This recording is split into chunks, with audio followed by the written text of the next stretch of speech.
1947 ஆண்டு ஆகஸ்ட் 15 நாள் ஆங்கில ஆதிக்க சக்திகளிடமிருந்து இந்தியா சுதந்திரம் பெற்றது. முந்தைய நாள் ஒரு புதிய நாடு உருவானது. அதுதான் பாகிஸ்தான். அன்றைய தினம் இந்தியாவில் வாழ்ந்த முஸ்லிம்களுக்கு இரண்டில் ஒன்றை தேர்ந்தெடுக்க வாய்ப்பு இருந்தது. இந்திய முஸ்லிம்கள் ஒரு தெளிவான தீர்மானத்தை எடுத்தார்கள். இந்தியாவின் நிலப்பரப்பை விட்டு பாகிஸ்தானுக்கு ஓடவில்லை. சுதந்திரத்திற்கு முன் வாழ்ந்தது போலவே தாய் நாட்டிலேயே வாழ்வோம் என்றார்கள். இந்தியாவே நம் நாடு, நாம் இந்தியர்கள் என்றார்கள். இந்திய சுதந்திரத்திற்காக ரத்தம் சிந்தி போராடிய சமுதாயம் இஸ்லாமிய சமுதாயம். ஆங்கிலேயர்களை எதிர்ப்பதிலும் சுதந்திரத்திற்கான போராட்டத்திலும் தங்களது சதவீதத்திற்கு அதிகமாகவே முஸ்லிம்கள் போராடினார்கள் என்கிறார் வரலாற்றாசிரியர் குஷ்வந்த் சிங். சுதந்திர இந்தியாவில் நம்பிக்கையோடு வாழ விரும்பிய இந்திய முஸ்லிம்கள் 75 ஆண்டுகளை கடந்தும் இன்னும் குற்ற பரம்பரையாக, நாட்டை பிரித்தவர்களாக, துரோகிகளாக திட்டமிட்டு சித்தரிக்கப்படுகிறார்கள். நாளுக்கு நாள் முஸ்லிம்கள் மீதான வெறுப்பும் அடக்குமுறைகளும் அதிகரித்துக் கொண்டே சென்றாலும் முஸ்லிம்களின் நம்பிக்கையும் தேசப்பற்று மட்டும் மாறவில்லை. இந்தியா எங்கள் தாய்நாடு, இஸ்லாம் எங்கள் வழிபாடு என்ற உரக்க கோஷத்துடன் இன்னும் வாழ்ந்து வருகிறோம். சுதந்திரம் பெற்ற நாள் முதல் இன்று வரை இந்திய முஸ்லிம்கள் சந்தித்த சிக்கல்களும் சவால்களும் ஏராளம். சுதந்திரத்திற்காக உயிர்களை கொடுத்தவர்கள் சுதந்திரத்திற்கு பின்னும் சொந்த நாட்டிலேயே பலர் ரத்தம் சிந்தி இரண்டாம் தர குடிமக்களாக கருதப்பட்டு வருகின்றனர். தேசத்தந்தை மகாத்மா காந்தியை கொலை செய்த பாசிச சித்தாந்தத்தை கொண்ட கோட்சே உடனே அந்த பழியை முஸ்லிம்கள் மீது போட்டு சில இடங்களில் முஸ்லிம்கள் மீது தாக்குதல் அரங்கேறியது. இறுதியாக பஹல்காம் படுகொலைக்கு பிறகு இன்றும் முஸ்லிம்கள் பெரும் இன்னலுக்கு ஆளாக்கப்பட்டுள்ளனர். பாகிஸ்தான் பாகிஸ்தான் என்று கூவினர், குதித்தனர். அதில் நமக்கொன்றும் மறுப்போ மாற்று கருத்தோ எதுவும் இல்லை. பாகிஸ்தானுக்கு ஓடு என்னும் பாசிஸ்டுகளின் பழைய கோஷம் இணைய உலகெங்கும் இடைவிடாது ஒலித்தது. ஆனால் அந்த சொல்லின் வழியாக பாகிஸ்தானை விட இந்திய முஸ்லிம்களே குறிவைத்து தாக்கப்பட்டனர். இந்நிகழ்விற்கு பின் கொல்கத்தாவில் ஒரு கர்ப்பிணி முஸ்லிம் பெண்ணுக்கு சிகிச்சை அளிக்க மறுத்த சம்பவம் என்பது மனிதாபிமான கோணத்தில் மிக கவலையளிக்கும் சம்பவமாகும். இன்னும் இதில் சுவை கூட்டுவதற்காக திருக்குர்ஆன் என்னும் பெயரில் வசனங்கள் பலவும் துணைக்கு அழைக்கப்பட்டன. இஸ்லாத்தின் சட்டங்களே இவ்வாறு தூண்டுவதாக பொய்களும் புரட்டுகளும் அவிழ்த்துவிடப்பட்டன. அநியாயமாக ஒருவரை கொன்றவர் மனித குலத்தையே கொன்றவரை போலாவார் என தீவிரவாதத்தை தீர்த்து கட்ட தீர்வு தரும் இஸ்லாத்தையே கூச்சம் ஏதுமின்றி குறை கூறி திரிந்தனர். 1950 தொடங்கிய கலவரங்கள். 1961 ஜபல்பூர் கலவரங்களில் முஸ்லிம்கள் குறிவைக்கப்பட்டு பலர் கொல்லப்பட்டனர். அவர்களது வீடுகள், கடைகள் எரிக்கப்பட்டன. இது சுதந்திர இந்தியாவில் நடந்த முதல் பெரிய மதக்கலவரமாக கருதப்படுகிறது. 1964 ஆண்டு ஜம்ஷெட்பூரில் நடந்த கலவரம். மீண்டும் 1979 ஆண்டில் ஜம்ஷெட்பூரில் கலவரம்.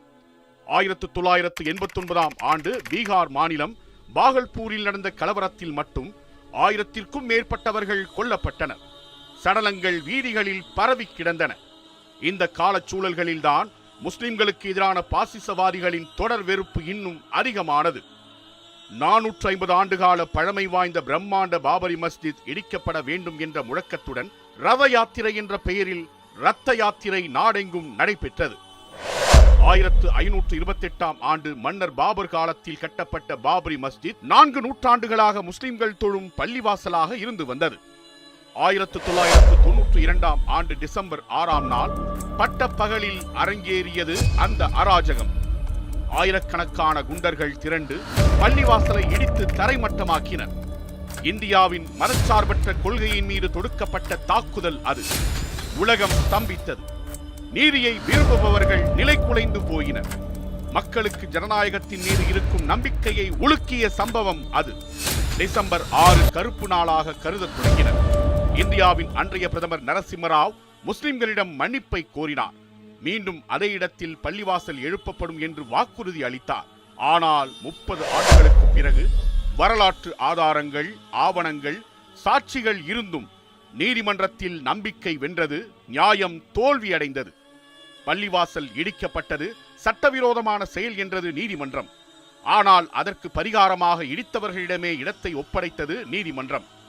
இதையும் தாங்கிக் கொண்டனர் இந்திய முஸ்லிம்கள். இத்தீர்ப்பை படிக்கும் போது உலக வரலாற்றில் போர்க்களங்களுக்கு அடுத்து நீதிமன்ற வளாகங்களில்தான் சில மாபெரும் அநீதிகள் இழைக்கப்பட்டிருக்கின்றன என கூறிய இந்தியாவின் முதல் கல்வி அமைச்சர் மௌலானா அபுல் கலாம் ஆசாத் அவர்களின் வரிகள்தான் ஞாபகத்திற்கு வருகிறது. 1992 பாபர் மஸ்ஜித் இடிப்பை தொடர்ந்து மும்பை கலவரம். முஸ்லிம்களின் சொத்துக்கள் சூறையாடப்பட்டன, உயிர்கள் பலியாகின.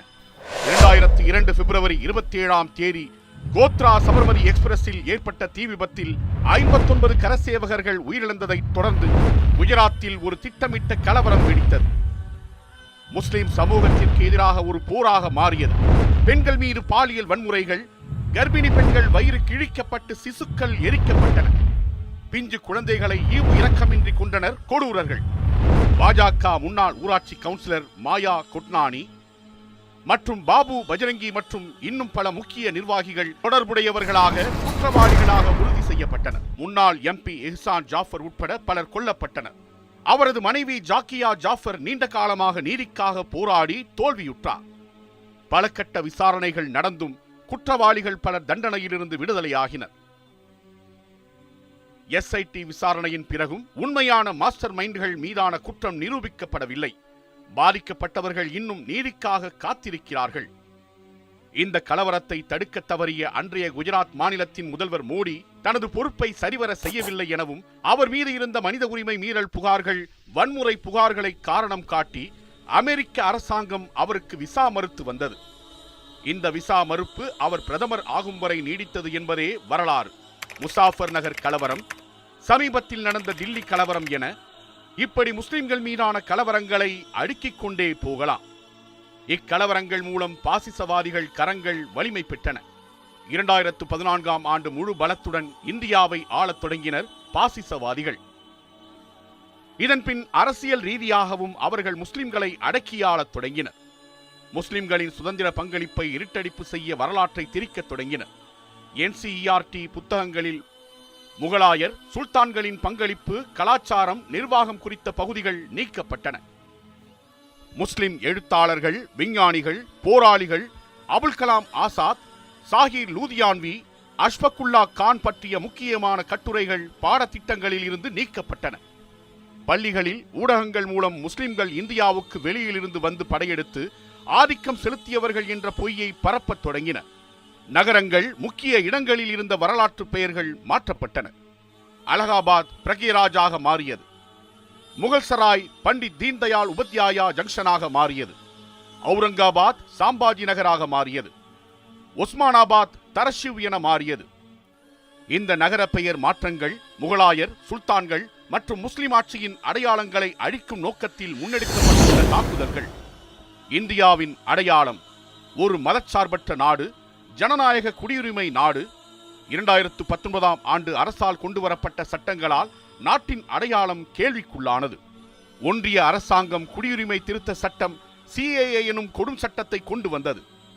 இந்த சட்டம் பாகிஸ்தான், பங்களாதேஷ், ஆப்கானிஸ்தானில் இருந்து வந்த ஹிந்து, சீக், பௌத்த, கிறிஸ்துவ, ஜெயின், பார்சி மதத்தினருக்கு இந்திய குடியுரிமையை வழங்க வகை செய்யப்பட்டது. இந்திய வரலாற்றிலேயே முதன்முறையாக மதத்தின் அடிப்படையில் சட்டம் இயற்றப்பட்டது. நாடெங்கும் இச்சட்டத்திற்கு எதிராக போராட்டங்கள் வெடித்தன. முஸ்லிம்களை தாண்டி இந்தியாவின் மீது அன்பு கொண்ட அனைவரும் இந்தியாவின் சமூகத்தன்மையை பாதுகாக்க ஆசாதி என்ற கோஷத்துடன் வீதிகளில் திரண்டனர்.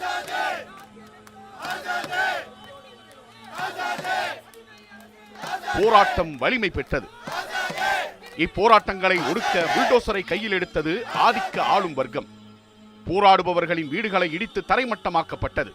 அதேபோல் முஸ்லிம் பெண்களின் நலனுக்காக எனும் பெயரில் முதலை கண்ணீருடன் ஒரு சட்டம், முத்தலாக் முறையை சட்ட வழியாக குற்றமாக்கும் சட்டம் பார்லிமெண்ட் மூலம் இயற்றப்பட்டது. இது முஸ்லிம் ஆண் ஒருவர் தனது மனைவியை ஒரே தடவையில் 3 முறை தலாக் என சொல்லி விவாகத்தை முடித்துவிடும் முறையை குறிவைத்தது. திருமணமும் விவாகரத்தும் ஒரு சிவில் விஷயம். இதில் ஏற்பட்ட முரண்பாடுகளுக்கு குடும்ப நீதிமன்றங்கள் வழிகாட்ட வேண்டும். ஆனால் முத்தலாக் வழக்கில் 3 ஆண்டுகள் சிறை தண்டனை என குற்றவியல் சட்டம் கொண்டு வரப்பட்டது. இது சட்ட நீதிக்கே எதிரானது. சட்டம் உருவாக்கும் போது ஒரு முஸ்லிம் பெண்ணின் உணர்வும் வாழ்வியல் பின்னணியும் பிள்ளைகளின் நிலையும் யாரும் கேட்கவில்லை. அவர்களின் கணவர்களை சிறையில் தள்ளும் நோக்கத்தில் இச்சட்டம் அவளின் வாழ்க்கையை பாதுகாக்காமல் அழிக்கும் வகையில் இருந்தது. இது பெண்களுக்கான பாதுகாப்பா அல்லது முஸ்லிம் ஆண்களை சிறையில் அடைக்கும் திட்டமா? இது ஒரு புறம் இருக்க, மாட்டுக்கரியின் பெயரால் வட இந்தியாவில் முஸ்லிம்களின் உயிர்களை பறித்து வந்தது குண்டர் கூட்டம். உத்தரப்பிரதேசம் தாத்ரி பிசாரா கிராமத்தில் வீட்டில் மாட்டுக்கறி வைத்திருந்ததாக சந்தேகித்த கூட்டம் 58 வயதான அஹ்லாக்கை வீட்டிலிருந்தே வெளியே இழுத்து கல்லால் அடித்துக் கொன்றது. பெஹ்லுக்கான் என்ற 55 வயதான முதியவரை கோரஷக் என்கிற அமைப்பினால் தாக்கி கொல்லப்பட்டார். ரமலான் பண்டிகைக்கு முன் டெல்லியில் இருந்து வீடு திரும்பிக் கொண்டிருந்த 16 வயது சிறுவன் ஜுனை ரயிலில் கத்தியால் குத்தி கொல்லப்பட்டார். இதுபோன்று ஆயிரக்கணக்கான சம்பவங்கள் அரங்கேறிக் கொண்டே செல்கின்றன. இந்தியாவில் 2024ஆம் ஆண்டு 84% கலவரங்கள் அதிகரித்துள்ளதாக புள்ளி விவரங்கள் கூறுகின்றன. இந்த கலவரங்கள் பெரும்பாலும் பாஜக ஆளும் மாநிலங்களில் நடைபெற்றுள்ளன. இந்தியாவின் பல பகுதிகளில் முஸ்லிம்கள் என்ற ஒரே அடையாளத்தின் காரணமாக அவர்கள் வீடு வாடகைக்கு பெற முடியாமல், வேலைக்கு அமைய முடியாமல் தடுக்கப்படுகின்றனர். BBC, த வயர் போன்ற ஊடகங்கள் இதனை பற்றிய நேரடி சாட்சிகளை வெளியிட்டுள்ளன.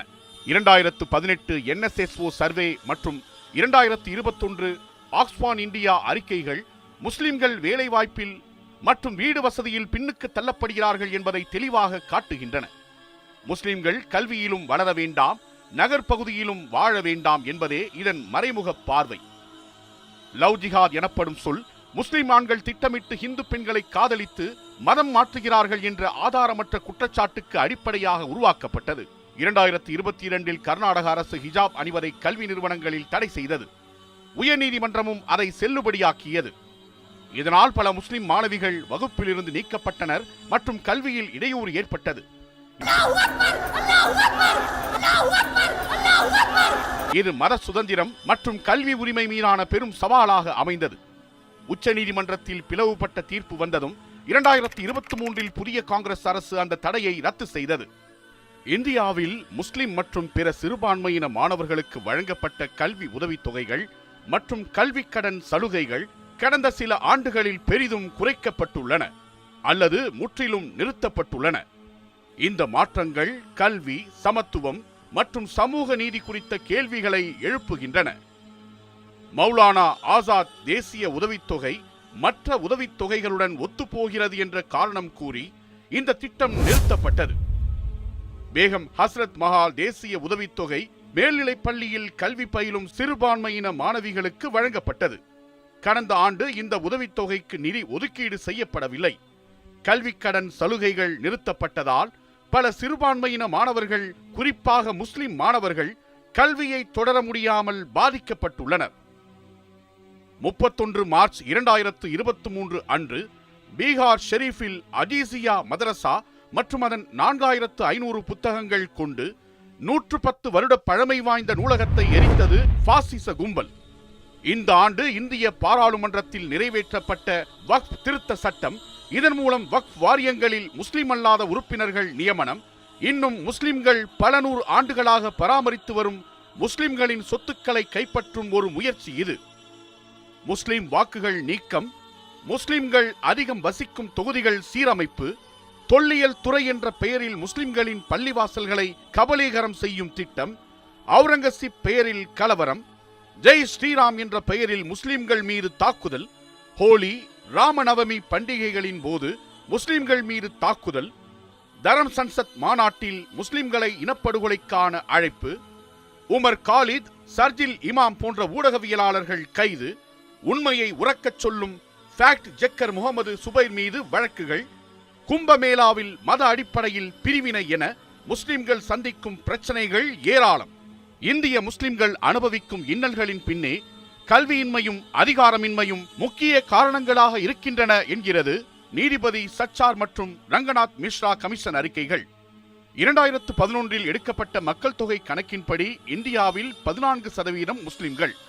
இன்றைய தேதியில் சுமார் 20 கோடி முஸ்லிம்கள் வாழ்கின்றனர். 2023-24ஆம் ஆண்டுக்கான பீரியாடிக் லேபர் ஃபோர்ஸ் சர்வே அறிக்கையின்படி முஸ்லிம்களின் கல்வி அறிவு விகிதம் நாட்டின் சராசரி கல்வி அறிவு சதவிகிதத்தை விட குறைவு.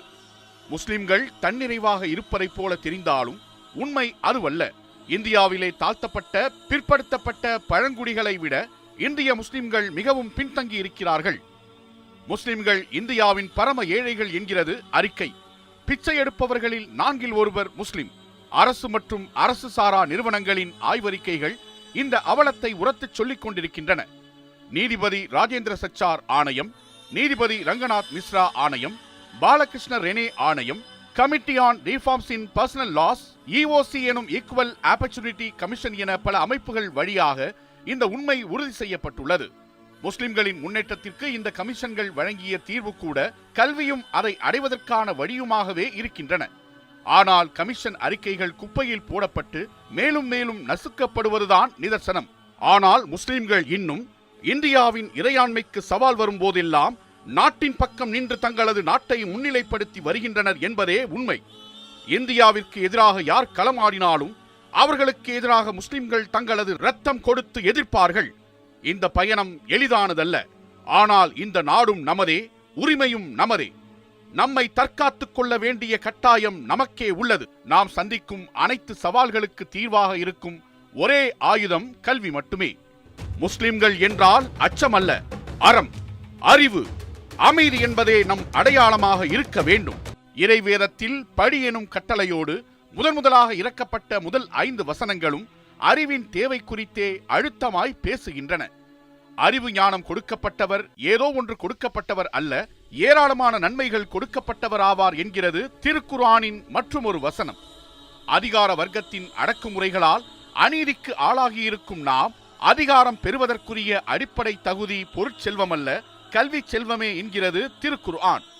கல்வியை தேடுவது ஒவ்வொரு முஸ்லிமின் கடமை. இஸ்ரவேலர்களின் வரலாற்றில் பொருளாதாரத்தில் பின்தங்கிய தாலூத்தை மன்னராக நியமித்த இறைவன் அவரிடம் உடல் வலிமையோடு கல்வி ஞானமும் இருக்கிறது என்பதையே முக்கிய தகுதியாக குறிப்பிடுகிறான். இப்படி கல்வியையும் அறிவையும் வலியுறுத்தி பேசுகிற வான்மறையின் வாரிசுகள் இன்று கல்வியில் எங்கே நிற்கிறோம் என்பதை யோசித்து பார்க்க வேண்டும். அறிவை ஆயுதமாக்கி போராடுகிறவனே தன் அடையாளத்தோடு எழுந்து நிற்க முடியும். அவனால்தான் அகிலம் முழுமைக்கும் வழிகாட்டவும் முடியும். கல்வியின் மூலம் உச்சத்தை அடைவோம், அதிகாரத்தின் மூலம் நீதியை நிலைநாட்டுவோம். ஒற்றுமையே நமது ஆயுதம். ஒவ்வொருவரும் தனியாக அல்ல, சமூக கட்டமைப்பாக செயல்பட வேண்டும். நேர்மை, ஒழுக்கம், பொறுமை, வாக்குத்தவறாத தன்மை இவை நம்மை சமூகத்தில் நம்பிக்கையாளராக மாற்றும். இதை எந்த சந்தர்ப்பத்திலும் இழக்க மாட்டோம் என்ற முடிவு எடுப்போம். ولا تستوي الحسنة ولا السيئة ادفع بالتي هي أحسن فإذا الذي بينك وبينه عداوة كأنه ولي حميم وما يلقاها إلا الذين صبروا وما يلقاها إلا ذو حظ عظيم. நன்மையும் தீமையும் சமமாகாது. நல்லதை கொண்டே பகைமையை தடுப்பீராக. யாருக்கும் உமக்கும் பகை இருக்கிறதோ அவர் அப்போதே உற்ற நண்பரை போல் ஆகிவிடுவார். பொறுமையாளர் தவிர மற்றவர்களுக்கு இப்பண்பு வழங்கப்படாது. மகத்தான பாக்கியம் உடையவர் தவிர மற்றவர்களுக்கு இப்பண்பு வழங்கப்படாது.